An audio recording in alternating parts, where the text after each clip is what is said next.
Cara, um dos meus autores favoritos é o Tolkien. Cara, Tolkien é absurdo, é muito bom, sabe?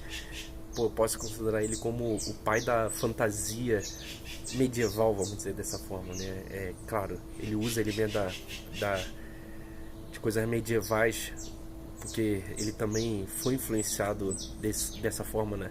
Ele, se eu não me engano, ele era filólogo na faculdade, é, lá na Inglaterra, né? E ele era professor de história medieval, né?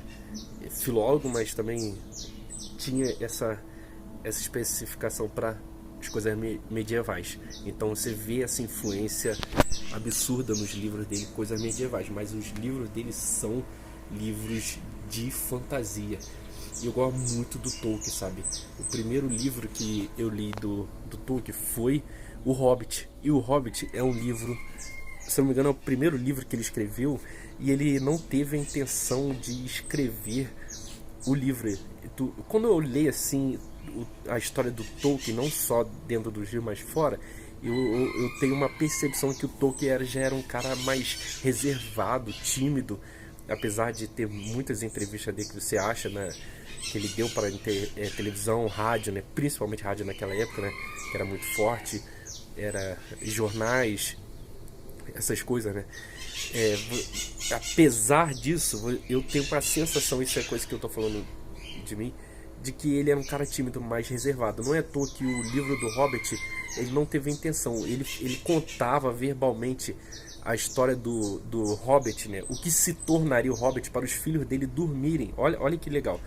Aí, claro, eu não vou falar toda a treta que houve assim para poder se tornar um livro, sabe? Porque houve pessoas descobriram, amigos dele, e pediram ele para ele colocar aquilo em papel e publicaram assim meio que sem, não é que publicaram, mas levaram para editoras sem a permissão dele, vamos dizer dessa forma. E claro, isso virou uma avalanche, sabe? Porque depois da publicação tornou algo viral, né? Naquela época, o livro do Hobbit, que todo mundo queria saber mais sobre os Hobbits. Depois que ele foi escrever sobre...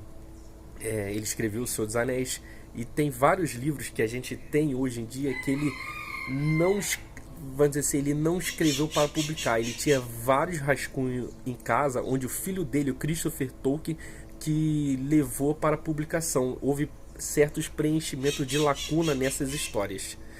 E eu vou falar disso em outro vídeo.